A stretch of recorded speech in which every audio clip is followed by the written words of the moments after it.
Welcome back, Starcraft lovers and fans. I'm back here today with another replay, and this time it's a replay from the 1 vs 1 ladder over at StarcraftWorld.net. And this replay specifically is between LegendBuu and Fire Kokanee.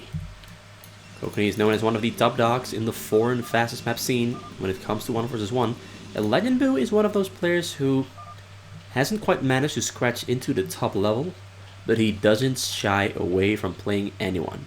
He will play you even if he doesn't have a chance of winning. He has pretty much the most experience in that regard compared to any other player.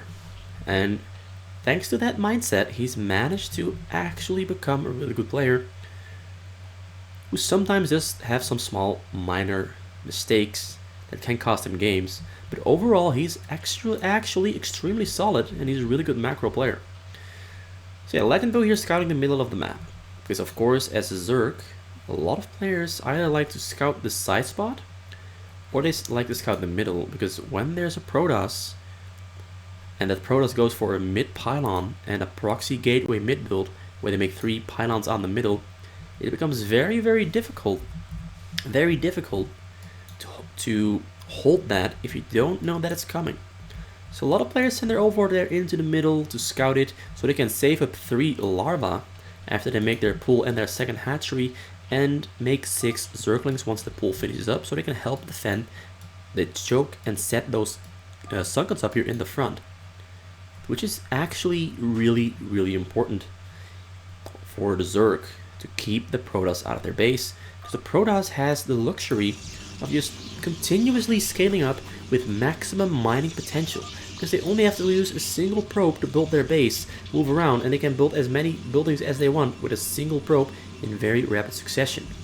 So they practically just always have an economic advantage over the others on this map. So they started with +1 Nexus after his 810 pylon, then followed up that with 4 gateways and the gas. The gas is rather early, 4 gateways also rather early.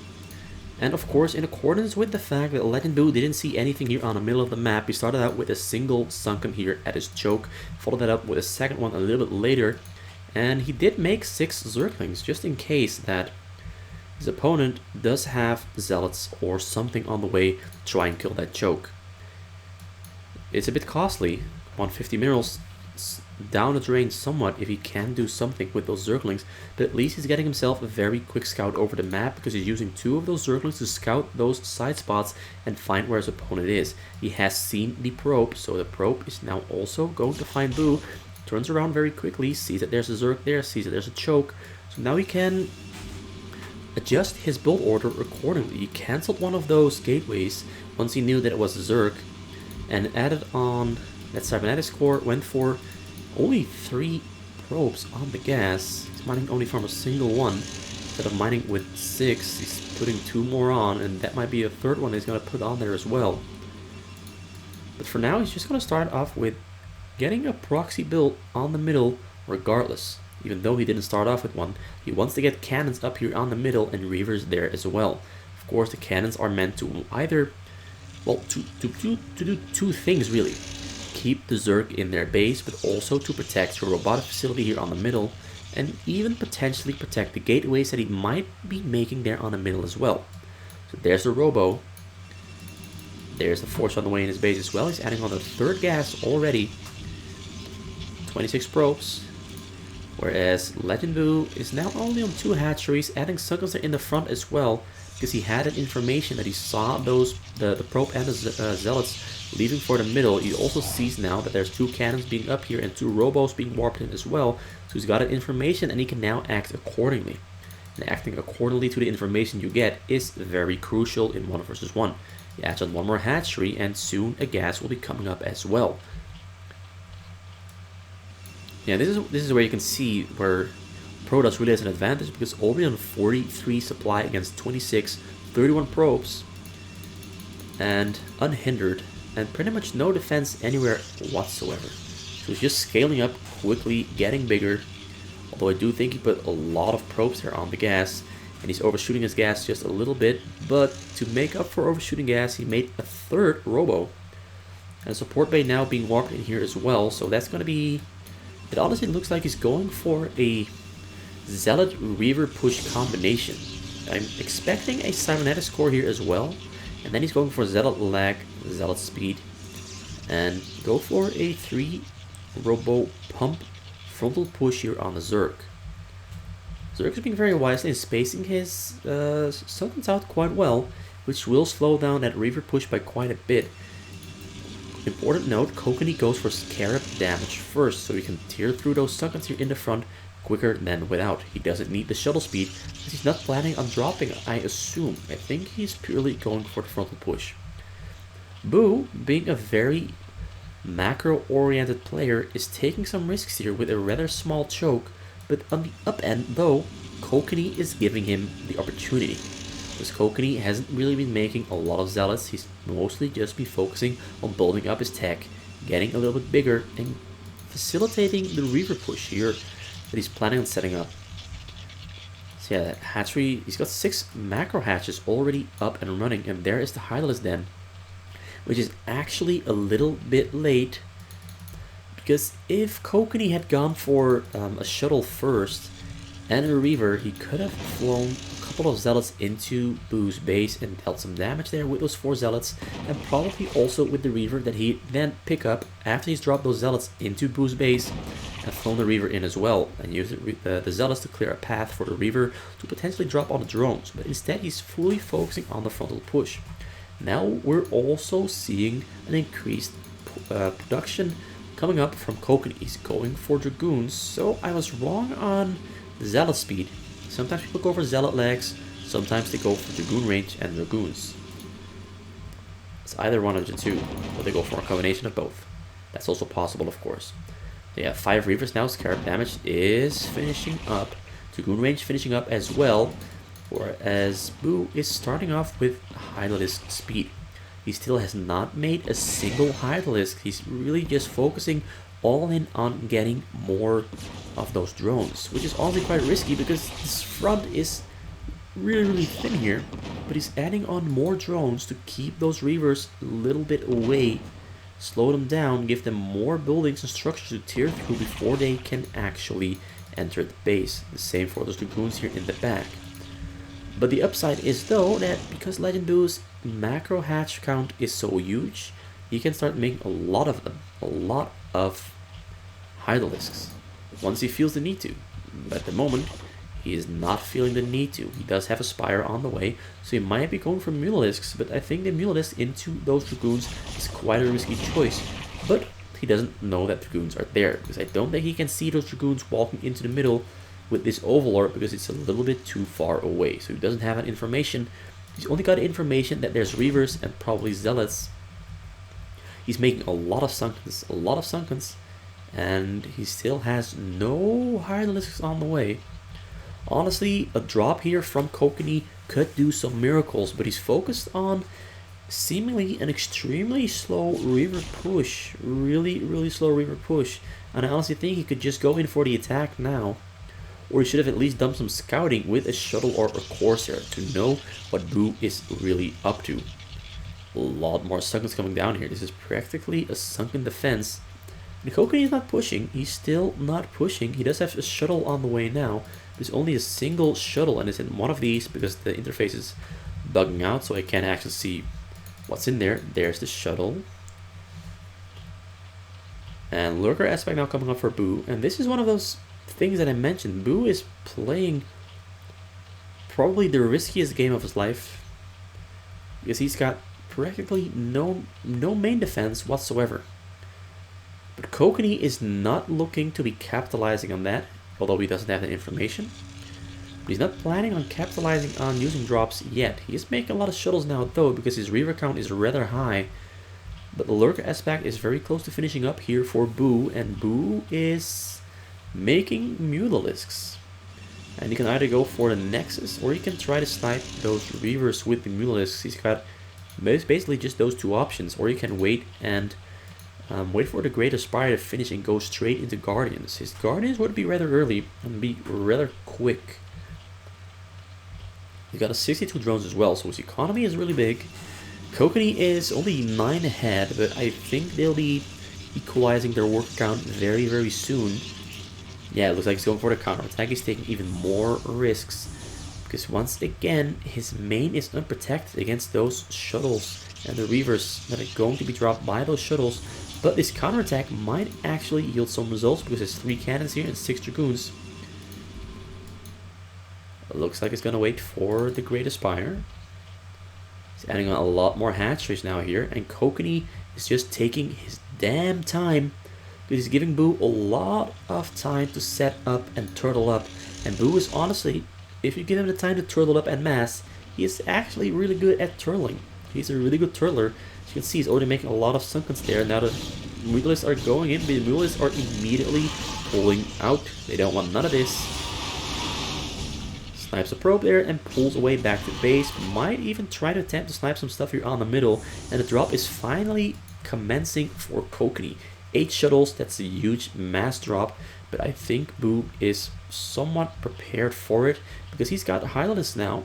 He's got Mutalisks flying back into his base, and Kokanee might just be too late here with that drop because those creep colonies we just saw are turning into sunkens. He's flying in, he gets spotted out by an overlord, which is really unfortunate, and it looks like Buu is already moving in position to stop this drop from happening. He's not dodging with his drones though, he hasn't even responded with his drones though, he's now responding really late. But Kokanee is unloading right on top of those sunkens, and now the Mutalisks are coming in and they're going straight for those sunkens. Looks like Kokanee is trying to fish for a little bit more damage here, but I don't think it's gonna hit. But look, these drones are dodging into the middle of the map. Huge, really bad oversight there from Buu, losing a lot of drones regardless of dodging the drop. I think he lost about 20, 30. He went down from about 71 to 41, so that's still a huge loss there for Buu. But on the upside though, he has a lot of hatcheries, he's got a lot of minerals so he can recover, and there's a lot of sunkens here in the front keeping Kokanee out, and there's also a lot of units here around the main hive, protecting his hive, protecting his income, in the case Kokanee wants to go for a repeat. So all in all, not that much hurt, but mostly because Kokanee has been so extremely slow with pulling off that attack. Gave Buu a lot of time. He does have all his tech on the way here though. He's defending up his base here as well, so he is setting himself up for success. He's gonna have to pick up the pace just a little bit because he's taking too long. It's already been a full minute since that drop with the Reavers, and LegendBuu seems to somewhat have recovered from it already. He's got Guardians on the way here as well, and those Guardians, once they're up and running, they're going to make those drops very weak because there's no Corsairs. And Corsairs would really be great against those Guardians. There are some Templars in the mix though, but I think his units are just going to go down very quick unless he drops you on the bottom side and starts sniping the hatcheries, the Evo chambers, and the Hylists then you're on the bottom side of Buu's base. But unless he does that, I don't see him dealing a lot of damage. He is going for the bottom side here though, so he might just drop you on the bottom side and start sniping hatcheries, or is he gonna fish for his little spot here on the bottom side of the hive? Yes, he'll load there, exactly where I predicted he would. I'm glad that he did. Well, I didn't predict it, I suggested that he did it, and he did it. He took my advice.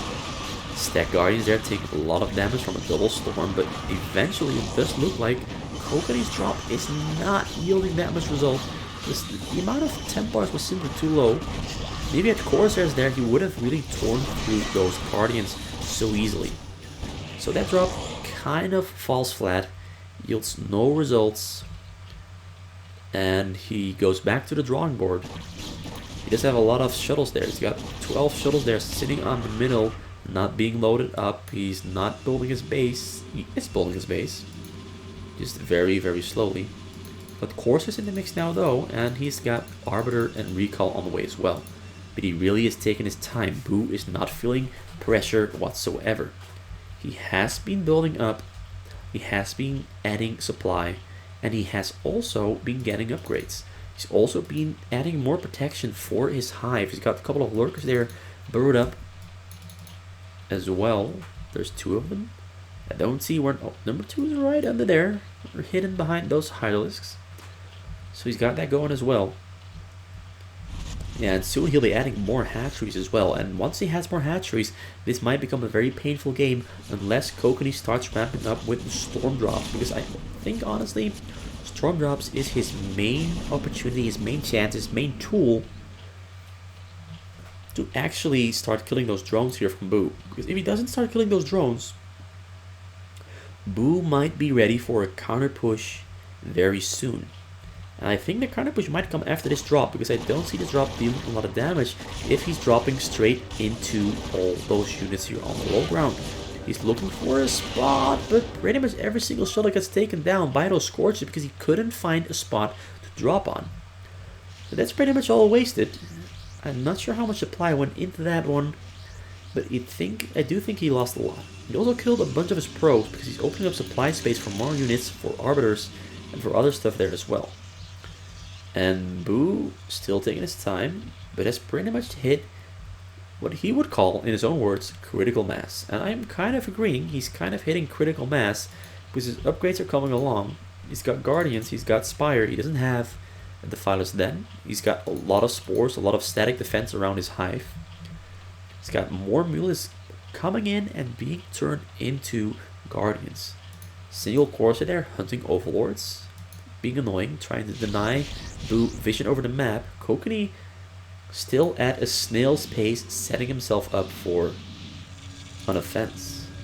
But the keyword here is a snail's pace.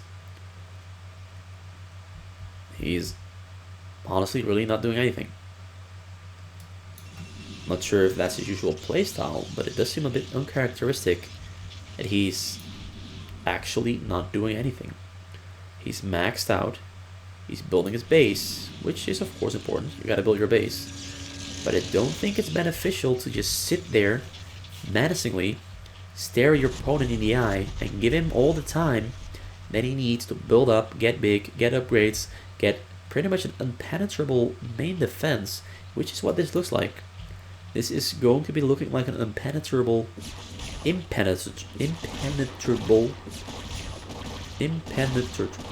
the word is hard, impenetrable. That's it, impenetrable.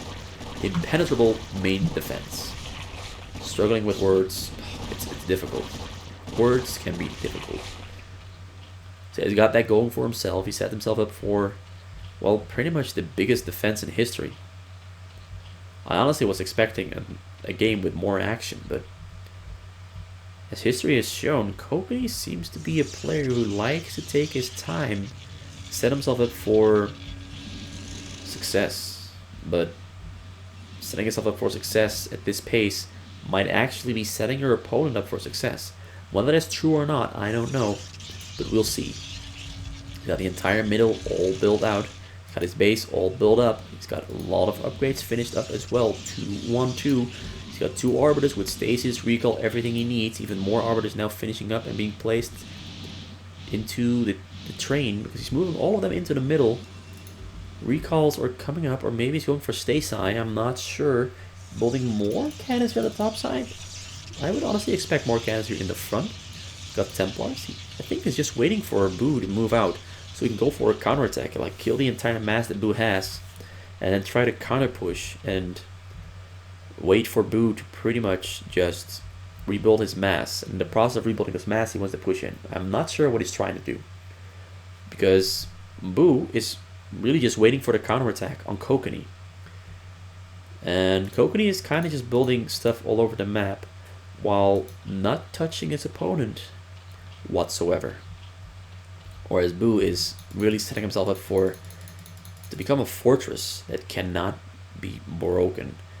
Mass sports coming down on the bottom side, mass sports coming down on the top, and then the side here. Mass Sunkens in the front. He's got the Defilers, then Mound now finished up. He's got upgrades on the way, as I've already mentioned many times before. Some 2-2 cannons on the top side to deny vision over the map. But I really think that the only important part where Kokanee really needs cannons is here in the front, which he currently doesn't have. Well, he calls him "Let's go, Mr. Potato," because Buu knows he's all ready. He's all dressed up, nice and cute, ready to go. No more wait, fight now. I'm agreeing with him. Kokanee's got to start fighting now, because this is kind of getting boring. It's kind of looking a lot like the game I casted between XP Hero, who was also Kokanee, and Gold SCV from, I think, half a year ago almost, where pretty much the same situation occurred, with Kokanee doing nothing whatsoever for 15 minutes, whereas Gold SCV was just waiting for Kokanee to attack, and Kokanee was kind of building all over the map with a finger up his nose, not doing anything. I'm kind of regretting selecting this Reaper because I was hoping for more excitement, but this is no excitement, although the excitement is now ramping up, now starting up. Buu is going for the move out, he's going for the attack, but the Arbiter Recall is coming in here from the top side as well. But Buu has set himself up for a massive defense, he's got Scorches, he's got everything he needs, and he actually kills the Arbiter before it can even do a recall. Which now means that Kokanee's plan, the step 1 of the recall, the mass recall of those Reavers and those Dragoons into the base of Buu, has already failed, because now Buu has the ability to strike back. And he's built himself an empire, so that's going to be somewhat reminiscent of that one movie with a similar title, which I'm not going to mention. Yeah, so he's still sitting there, menacingly sends up another Arbiter with some hallucinations to go for the recall, but at the same time Buu is very slowly pushing out. He's not putting a lot of effort into it because he's just moving those Guardians into the middle while making a mass of Guardians inside of his base. He's going to try and get us around on this middle with. Yeah, Kokanee is really not doing all that much. But here comes the Arbiter Recall. He's got himself a path here. I hope the Arbiter doesn't get killed by the Scorches instantly, as happened last time around, where the attack fell flat really hard, fell flat on his nose. But there comes the Arbiter Recall, and he goes in, Recall comes in, he has a storm off on the drones, but LegendBuu has 14,000 minerals, so he's not that hurt by it. And pretty much all the units that got recalled there go down instantly after the storms. So great storms, but at the same time, frontal attack happening here by those Guardians that he just morphed. Although now he's pulling them back because he sees the storm, he sees the Templars. Storm kills one, but he pulls back and starts recovering, licking his wounds. He's already remade all those drones that he lost. Well, not all of them, he's on 42 now, so he's only made about 30. And he's got a lot of drones going back to his minerals, more Guardians morphing up inside of his base, and of course the fighter in the front. Alright, so there's a pause. Let's see what's gonna happen. Kokanee moving into the middle. I think both players are pretty much on 3-3-3 now. Well, Buu is a couple of seconds away. Yeah, he's on 3-3-3 now for his highlights. I was seriously just like a couple of seconds too early of calling it out.